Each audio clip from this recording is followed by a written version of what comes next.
Bonjour à toutes et à tous et bienvenue au Good Morning Eurodollar, Yoav Nizar, ravi de vous retrouver en ce mardi 21 juin 2016. Et oui, aujourd'hui, des jours de l'été, le jour le plus long de l'année, donc bonne saison estivale à vous tous. Alors avant de passer au marché et au graphique, je vous laisse prendre connaissance de l'avertissement lié au risque de trading. Négocier sur marge sur le marché des devises ou via des produits CFD comporte un risque élevé et ne peut être recommandé à tout investisseur. FXCM et DailyFX ne pourront en aucun cas être tenus responsables de pertes de dommages occasionnées, incluant sans restriction des pertes manques et gagnées qui pourraient découler directement ou indirectement de l'utilisation de ces informations. Alors, vous êtes nombreux sur le chat, bonjour à tous. Simplement, deux petites annonces à vous faire. Ensuite, je passerai aux questions, enfin aux graphiques et aux commentaires d'ailleurs, même aux questions d'ailleurs. Simplement pour vous rappeler donc que les marges ont augmenté le week-end dernier et qu'ils risquent d'augmenter tout au long de cette semaine. Tout au long de cette semaine, au vu notamment dans un but de protection par rapport au risque Brexit, les marches FXM bien évidemment.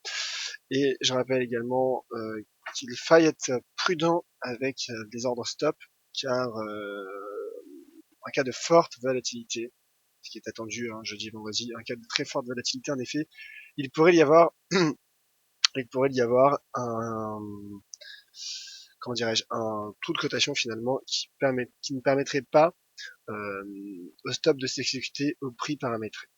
Donc soyez prudent. Pour toutes les autres questions, n'hésitez pas à contacter Tatiana ou Maxime du service client. Je vous mets sur le chat le lien posté par Franck que je remercie.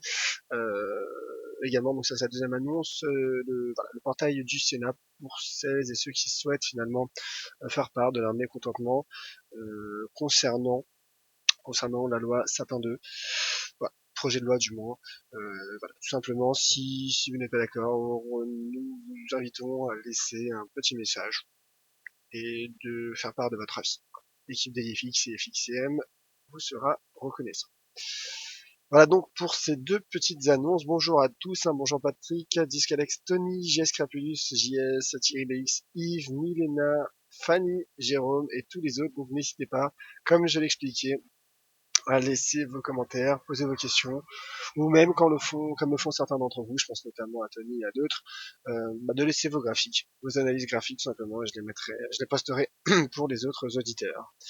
Alors oui, ma voix va un petit peu mieux, je vous remercie, si jamais vous vous en souciez, et bonjour Rémi également. Alors, on va débuter par le GBP USD. Eh bien, Patrick, ma gorge va mieux, je vous remercie. Alors, le cours du câble, GBP-USD, en effet, car il s'agit de l'actualité chaude. Chaude, pourquoi? Car dans 2 jours, il y a le référendum Brexit. Alors, je rappelle que nous connaîtrons les premiers résultats dans la nuit de jeudi à vendredi, entre 3h et 5h du matin, puisque les bureaux de vote fermeront à 22h heure locale, heure britannique.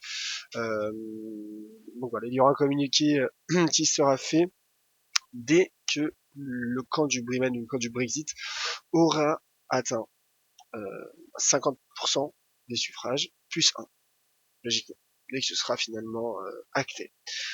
Toutefois, donc je rappelle que nous vous recommandons de ne pas trader tout au long de cette semaine. Le risque est élevé, c'est la semaine de tous les dangers. Le GBP USD en tout cas reste bien orienté, poursuit son rebond. Depuis hier, finalement, le marché semble finalement avoir adopté l'idée d'un Remain. Alors en effet, on a vu un climat d'appétence au risque s'emparer des marchés, Net hausse du CAC, le CAC qui a clôturé à quasiment 4% si je ne m'abuse. Et d'autres éléments, finalement les valeurs refuges qui ont été pénalisées hier, la livre sterling qui rebondit. Et donc dans ce contexte, en effet, le GBP USD bondit également, a bondi. Je rappelle que le dollar est sous pression. Le dollar est sous pression. Alors simplement un petit mot sur le dollar américain. Voilà l'US dollar index qui tente un très léger rebond technique à l'ouverture, mais le risque est baissier. Regardez ce gap, ce trou de cotation, c'est apparu hier à l'ouverture, qui n'a pas été comblé, ce qui montre la faiblesse du dollar américain. Dans ce contexte, avec un marché donc qui spécule sur un remain, dans ce contexte, le GBP/USD bondit, mais, puisqu'il y a un mais, teste ce niveau de résistance. Tout simplement. Teste ce niveau de résistance à 1,4730. Donc là, nous sommes sous résistance. Du point de vue uniquement de l'analyse technique, lorsqu'on teste une résistance, hein, vous le savez, on ne peut pas acheter, on ne peut pas, en tout cas, dégager du moins de stratégie haussière, selon l'analyse technique. Donc, le marché pourrait se replier sous résistance, mais reste toutefois bien orienté. Regardez, le momentum accélère. Regardez, le RSI accélère fortement. Alors, on poursuit. On va faire on va dire un mot sur l'euro GBP. Hein, l'euro GBP qui est peut-être la paire à suivre cette semaine, l'actif à suivre de la semaine. Logiquement, puisque l'euro GBP, hein, il y a Brexit. Brexit, c'est quoi? C'est Royaume-Uni vis-à-vis de l'Union européenne. Et donc là, c'est livre sterling euro, euro livre sterling du moins.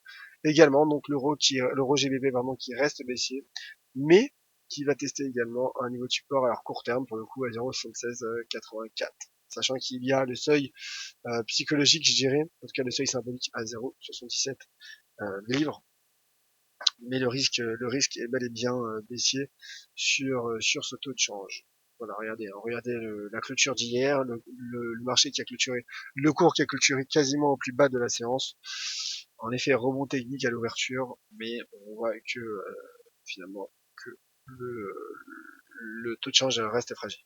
Mais on remarque des gaps. Hein. Hier, une ouverture en gap. Ça fait suite également à une fin de semaine agitée, notamment au Royaume-Uni, avec la suspension de la campagne Brexit, en raison notamment du meurtre de la députée britannique pro-européenne Jo Cox. Je vous prie de m'excuser. Alors on poursuit avec les paires majeures et l'euro-dollar, hein, bien sûr, l'euro-dollar. L'euro-dollar qui reste bien orienté, qui reprend sa marche en avant, qui est également ouvert par un gap haussier, le marché qui n'a pas réussi à combler, bien que la bougie soit baissière. Alors mon scénario de pullback sous ce niveau de résistance prend forme à 1,1295, bien que le marché n'ait pas atteint ce niveau. Bien que le marché n'ait pas atteint ce niveau. Et donc, avec prix du bid non plus. En tout cas, le marché, ce scénario finalement de pullback hein, prend forme. Bon, moi je m'attendais, hein, je rappelle hier à un pullback. Pourquoi? Car tout simplement, je pensais que le gap allait être comblé. Et le niveau de ce gap correspond également au niveau de résistance de mi-support potentiel, à 1,1295. Le marché rebondit avant d'avoir atteint ce niveau, donc reste bien orienté à court terme, bien que l'on ne dégage pas de stratégie, hein, mais simplement en point technique pour dire finalement les niveaux techniques à surveiller. À court terme, un retour sur cette résistance. Je pense que tout le monde la voit, bien qu'elle ne soit pas parfaite, mais en tout cas il y a des niveaux de résistance vers le début du mois d'avril et là vers le début du mois de juin. En tout cas à 1,14 est envisageable. 1,14 est envisageable sur l'euro-dollar. Cela passerait bien évidemment par le comment dirais-je cela passerait par le repli du dollar américain, notamment le dollar américain qui reste fragile. Alors, on poursuit avec l'USD Yen, l'USD Yen qui est également la deuxième paire la plus tradée, la plus échangée sur le marché du Forex. L'USD Yen, où est-il sur ce graphique? Sur mon setup. Le voici. L'USD Yen, ben voilà, qui reste baissier. Rebond technique certes, mais le taux de change qui reste baissier. Cela montre également la faiblesse du dollar américain. La montre. Parce que là, pour le moment, ce que l'on remarque sur les 3-4 graphiques que je viens de vous présenter, on remarque deux choses principales. Certes, le dollar américain est fragilisé, mais regardez, même le yen, qui est censé être fragilisé par ce climat d'aversion au risque, puisque je rappelle que le yen est considéré comme une valeur refuge, malgré cela, le USD yen reste bel et bien baissier, bien qu'il y ait un rebond technique à l'ouverture. Un rebond technique du moins en début de séance. Donc le dollar américain fortement fragilisé, et la livre sterling par contre fortement achetée. Enfin, ça, ce sont peut-être les deux informations. En tout cas, l'USD Yen reste baissier. Reste baissier depuis la cassure la semaine passée de ce gros niveau de support à 105,16. Voilà, je pense que le graphique parle pour lui-même. Regardez ce très très gros niveau de support long terme. Et donc, le risque est baissier, bien qu'il y ait un rebond technique, en effet un pullback. Donc, peut-être pas sous les 105,16, mais peut-être sous les 104, 74, ouais, en tout cas cette zone, hein, 104, 75, voire et 105,16. Un pullback sur ce niveau me paraît envisageable. À moyen terme, je maintiens ma cible. Alors là, c'est une cible moyen terme sur les prochaines semaines à 101,30 yens. Voilà. Comme le dit justement JS, même l'or est sous pression, c'est normal puisque ce sont les actifs refuges.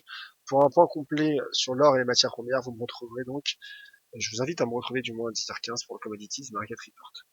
Un mot sur l'USD-CAD, ensuite je passerai aux questions. L'USD-CAD qui reste baissier. Alors bon, je n'aime pas trop me répéter, mais pour toutes les raisons que j'ai évoquées tout au long de ce début de semaine, et même en fin de semaine dernière, il y a eu un repli sur cette oblique baissière que nous avait présenté Vincent lors de notre duo de choc. Je rappelle que c'était jeudi dans le Wall Street Insider. H4, avalement baissier, sous cette résistance dynamique. Et H1, shooting star, sous cette oblique. Donc là, en effet, l'analyse technique a été limpide. En weekly, il y a un niveau de support que teste le marché. Un niveau de support à 127,70, 127,69. 127,70. Marché de test, encore un peu de marge donc pour baisser. Travaille ce niveau de support. Hein. D'ailleurs, tenez, en weekly, je vais ajuster ce niveau de support. Regardez, plusieurs points de contact par le passé également. Là, en effet, le marché travaille un niveau de support important. Un niveau de support important que je vais mettre en vert. Et qui peut donc jouer un rôle de pivot. Car en effet, la baisse, le repli hein, sous cette oblique baissière, a produit ses effets. Maintenant, le marché teste un pivot. En tout cas, un bon niveau de support. Et le dollar qui est toujours sous pression. Voilà donc pour le taux de change USD-CAD. Il y aura un autre point sur de l'USD-CAD sur le commodities market report, avec notamment la corrélation avec le pétrole qui reste bien orienté également suite à son avalement haussier. Et je parlerai donc des devises matières premières, mais je vois qu'on me demande un mot également sur la USD, bien que je reparlerai dans le Commodities Market Report. Alors, je dis un mot sur l'AUD USD tout de même.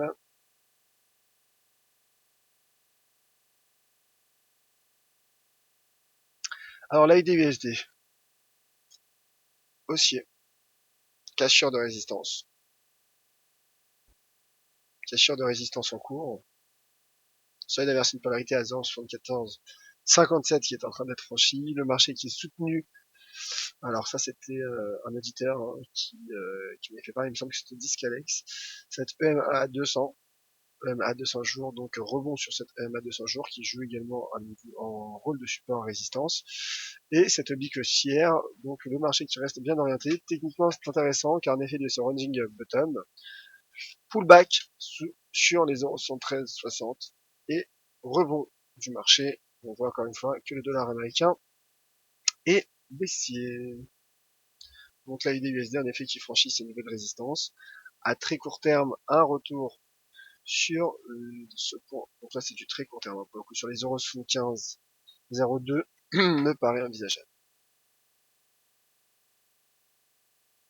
Voilà, Rémi justement qui réagit sur l'IDUSD. On est sur résistance daily. Ça a l'air de vouloir casser. Alors oui, en effet, le marché, cette résistance à 0,75, 0,75, 0,2, qui pourrait être atteint à court terme. Alors, on passe aux autres questions. On avec les questions, les commentaires. Tony, menace d'attentat en Belgique, attention au GBP. Tout cela joue sur des décisions aussi importantes, bien sûr. D'ailleurs, on se rappelle que lors de l'attentat du 22 mars dernier, la livre sterling, en Belgique, à Bruxelles, la livre sterling a été fortement sous pression. Regardez, voilà, il s'agit de la bougie journalière. Nette baisse de la livre. Alors, d'autres messages de personnes qui étaient arrivés. Bonjour notamment à Frédéric Morfou 974, visiteur. Le visiteur justement qui demande un avis sur le GBP Yen. Paire de devises intéressante.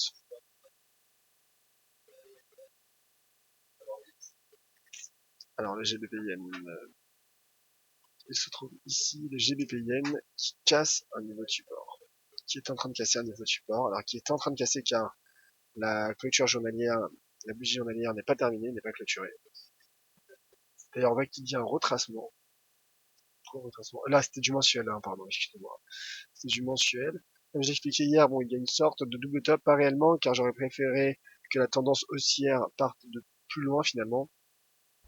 Mais le marché qui teste en tout cas la ligne de coup, qui teste la ligne à 0, à 153, 50. En tout cas, le marché rebondit. Le GBP Yen effectue un rebond. Ce sera l'une des paires à suivre avec ce référendum Brexit, car le GBP est directement concerné par le Brexit, mais le yen, et la devise refuge. Et la devise refuge. Donc si en effet le Brexit n'est pas voté, le yen pourrait être fortement sous pression, puisque justement il y aurait un climat d'appétence au risque qui risquerait de s'installer. En tout cas de se renforcer. Donc le GBP yen sera l'une des paires à suivre tout au long de cette semaine, et c'est la raison pour laquelle nous vous invitons à ne pas trader, et mon avis est neutre sur ce taux de change. Bien que techniquement, voilà, il y a ce qui ressemble, ce qui n'est pas réellement un double top, peut-être un double top de continuation, entre guillemets. Donc finalement, un pullback sous les 154, 43 reste possible simplement et uniquement du point de vue de l'analyse technique. Mais encore une fois, je vous invite à ne pas trader cette paire. Nous invitons à ne pas trader de toute façon tout au long de cette semaine. D'ailleurs, voilà, il y a un bon niveau d'inversion de polarité en weekly à 154,43. Alors Tony, je te mets maintenant, car ça risque de ne pas attendre le Commodities Market Report, le CMR, donc un graphique de Tony, et ensuite je laisserai la main à Sylvain pour le good morning, pour le rendez-vous des scalpers, pardon. Beau range sur la NZD USD, très beau range. Beau range qui prend forme en H1. Intéressant, le marché teste la partie supérieure. Attention finalement, car on voit qu'il y a plusieurs paires en dollars qui testent des niveaux de résistance. Donc attention sur l'affranchissement, les dollars du coup abdiqueraient à court terme, soit au contraire, le dollar résiste, effectue son rebond technique, et auquel cas les résistances pourraient jouer leur rôle de résistance à proprement dit. Merci en tout cas, mon cher Tony, pour ce graphique NZD USD en données horaires. Alors, plus de commentaires ni de questions sur le chat. Merci à toutes et à tous d'avoir participé et d'avoir été présents à ce Good Morning Euro-Dollar. Prochain point de marché, donc dans quelques minutes à 9h15 avec Sylvain pour le rendez-vous des scalpers. On se retrouve à 10h15 pour le Commodities Market Report. On se retrouvera également à 15h15, pour le Wall Street Insider. Je reste d'ici là à votre écoute sur Twitter @Nizar, par email ynizar@fxm.fr et sur les différents réseaux sociaux, notamment LinkedIn. Et merci à tous, notamment pour vos messages sur le chat. Très bonne journée à vous. Soyez prudents sur les marchés. Le référendum Brexit dans 2 jours au Royaume-Uni, donc prudence. À tout à l'heure, très bonne journée. C'était Yoav Nizar pour le Good Morning Euro-Dollar de DailyFX pour FXM.